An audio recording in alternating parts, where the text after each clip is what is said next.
नमस्कार साथियों, आप सभी का आपके आइकॉन यूट्यूब चैनल पर स्वागत है। आप सभी स्वस्थ होंगे। आशा करते हैं आपके एग्ज़ाम की तैयारी अच्छे से चल रही होगी। तो जो भी विद्यार्थी इस चैनल पर नया जुड़ा है, चैनल को लाइक सब्सक्राइब करें और जो भी आपकी समस्या है आप उसको कमेंट बॉक्स में ज़रूर लिखें। चलिए ज़्यादा टाइम ना लेते हुए हम आज की क्लास स्टार्ट करते हैं। हमने लास्ट क्लास में 30 तक क्वेश्चन कर लिए थे, तो आज हम 31 से शुरू करेंगे। तो इसका 31 नंबर क्वेश्चन है, गौतम बुद्ध की पत्नी के उज्ज्वल चरित्र के अंकन के लिए मैथिलीशरण गुप्त ने किस ग्रंथ की रचना करी। बहुत इंपॉर्टेंट क्वेश्चन है और ये वही क्वेश्चन है जो लास्ट ईयर एग्ज़ाम में पूछे जा चुके हैं। गौतम बुद्ध की पत्नी, आपको सभी को पता होगा, ये तो वो एज ए जनरल नॉलेज का कोई क्वेश्चन है कि गौतम बुद्ध की पत्नी का क्या नाम है। गौतम बुद्ध की पत्नी के उज्ज्वल चरित्र के अंकन के लिए मैथिलीशरण गुप्त ने किस ग्रंथ की रचना की थी। ए अर्जन, बी द्वापर, सी यशोधरा, डी झनकार। तो इसका सही जवाब हो जाएगा सी यशोधरा। इसके बारे में थोड़ा पढ़ लेते हैं। यशोधरा की रचना मैथिलीशरण गुप्त ने गीति नाट्य शैली पर की है। इसमें महात्मा बुद्ध के संन्यास के उपरांत उनकी उदास स्थिति का चित्रण है। इन पंक्तियों में यशोधरा की उदास स्थिति का चित्रण है। Next question number 32। बहुत इंपॉर्टेंट क्वेश्चन है ये भी। आचार्य रामचंद्र शुक्ल ने साक्षात रस मूर्ति किस कवि को कहा है। बहुत इंपॉर्टेंट है और अक्सर एग्जाम में ये क्वेश्चन देखने को मिला है। ए घनानंद, बी पद्माकर, सी मीरा, डी रहीम। तो इसका सही जवाब हो जाएगा घनानंद। रामचंद्र शुक्ल ने साक्षात मूर्ति किसको कहा है, घनानंद जी को। और घनानंद जी की कुछ कृतियाँ बहुत इंपॉर्टेंट है। सुजानसार, विरहलीला, कोकसार, इश्कलता, वियोगी बेली, रस केली वल्ली। बहुत इंपॉर्टेंट है ये रचनाएं। और किसको कहा जाता था रसमूर्ति, घनानंद जी को।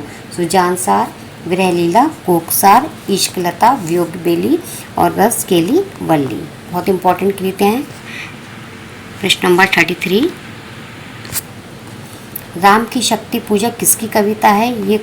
इसका आंसर तो आप सभी को पता ही होगा।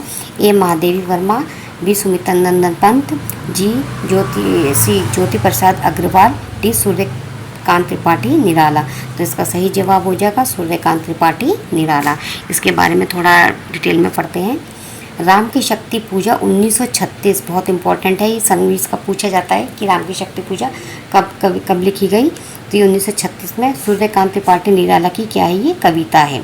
इसका आधार बंगला का कृतिवास रामायण है। ठीक है, बंगला का कृतिवास रामायण किसका आधार है, राम की शक्ति पूजा का। निराला कृत स्रोत स्मृति हिंदी का सर्वश्रेष्ठ तथा प्रथम शोक गीत माना जाता है। निराला का स्रोत स्मृति जो इन्होंने अपनी बेटी की मृत्यु के उपरांत गाया था, बताया था, हिंदी का सर्वश्रेष्ठ और प्रथम शोक गीत माना जाता है।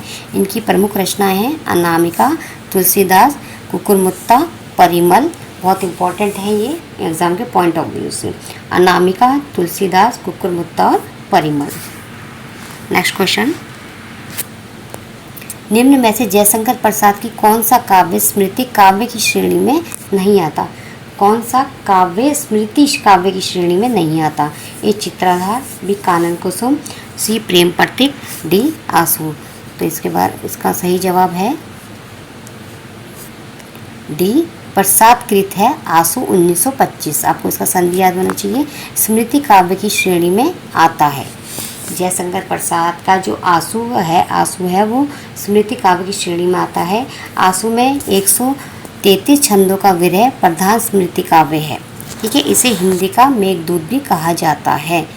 ठीक है, किसको कहा जाता है, आंसू को। तो इनकी कुछ प्रमुख रचनाएं हैं जयशंकर प्रसाद की।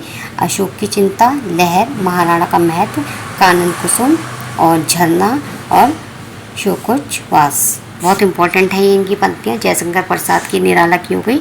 इनकी कुछ पंक्तियाँ आपको इंपॉर्टेंट हैं जो याद होनी चाहिए। Next question 35। पमचर्यों में किसका वर्णन है। बहुत इंपॉर्टेंट क्वेश्चन है ये। समझ लो जब से DSSB एग्जाम शुरू है, चाहे ये क्वेश्चन हर पेपर में रिपीटेड होता ही होता है। ए शिव, बी सीता, सी भरत, डी राम। तो इसका सही आंसर होगा डी राम। पमचर्यों में किसका वर्णन है, किस, एक तो पहले ही आपको पता होना चाहिए पमचर्य किसकी रचना है, ये स्वयंभू की रचना है और उसमें किसका वर्णन किया गया है, राम जी का वर्णन किया गया है। तो इसके बारे में थोड़ा डिटेल में पढ़ते हैं। पमचर्यु में राम का वर्णन है। पमचर्यु स्वयंभू की रचना है।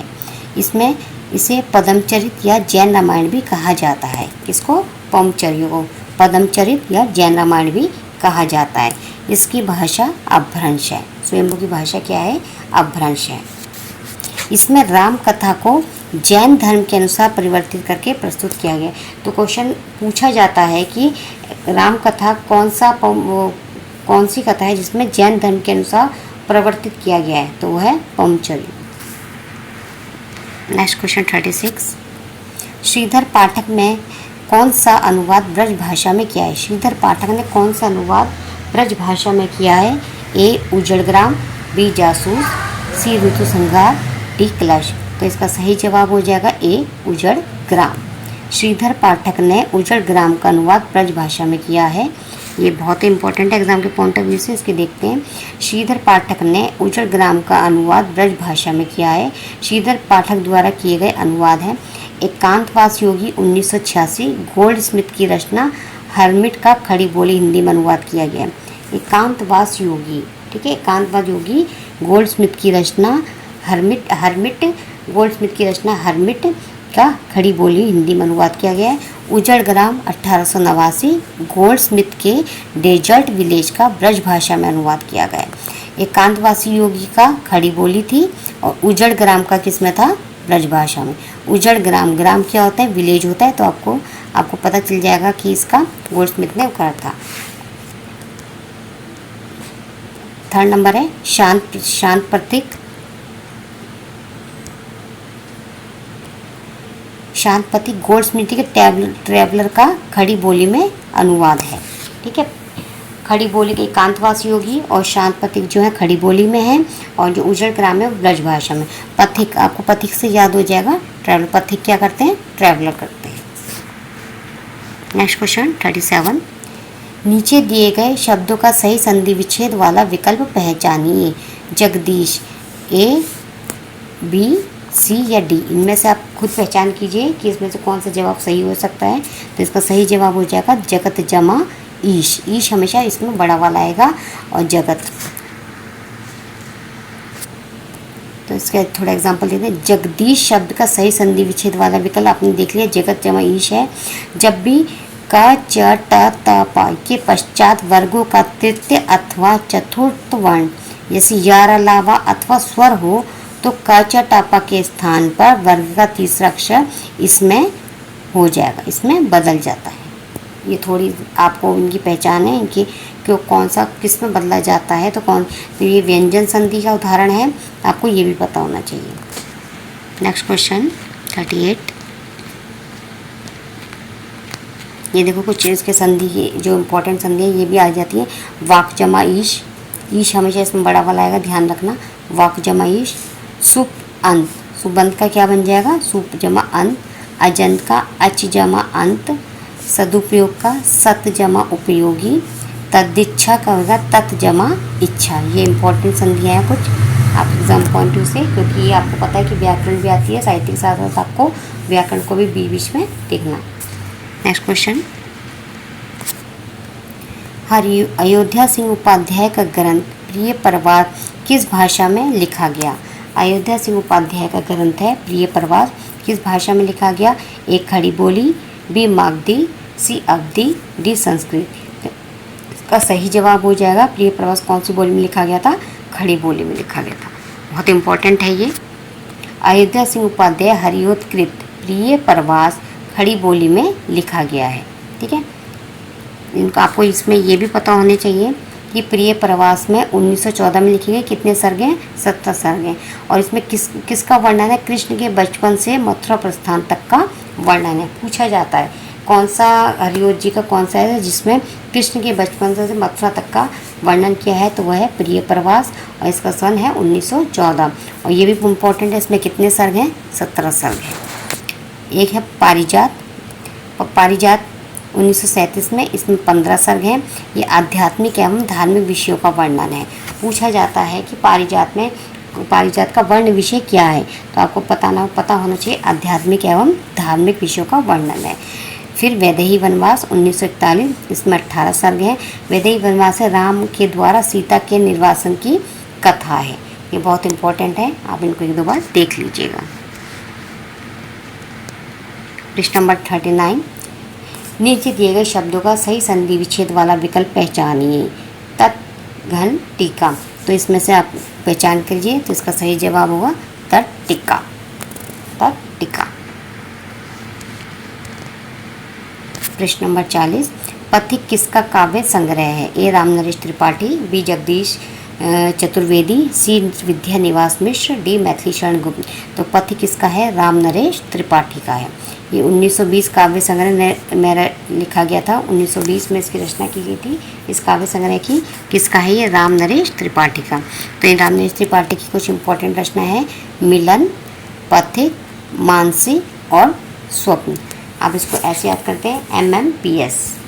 MMPS भी याद कर सकते हैं रामनरेश त्रिपाठी की, MMPS। MMPS का मतलब मिलन, मानसी, पथिक, स्वप्न। ठीक है। स्वप्न हेतु इन्हें हिंदुस्तानी अकादमी पुरस्कार भी मिला था। स्वप्न के लिए पूछे जाते हैं इन्हें कौन सा पुरस्कार मिला, तो हिंदुस्तानी अकादमी पुरस्कार मिला था। तो आज की कक्षा को हम यही समाप्त करते हैं और कोशिश करते हैं आपको ये अच्छे से आप इसकी तैयारी करें। ज़्यादा क्वेश्चन नहीं करा के मैं 10 ही क्वेश्चन कराएं, जिससे आपको थोड़ा अच्छे से आप पढ़ भी सकें और ज़्यादा आपके ऊपर बर्डन भी ना हो। जो भी छात्र नए जुड़े हैं कृपया करके चैनल को लाइक और सब्सक्राइब जरूर कीजिए। धन्यवाद।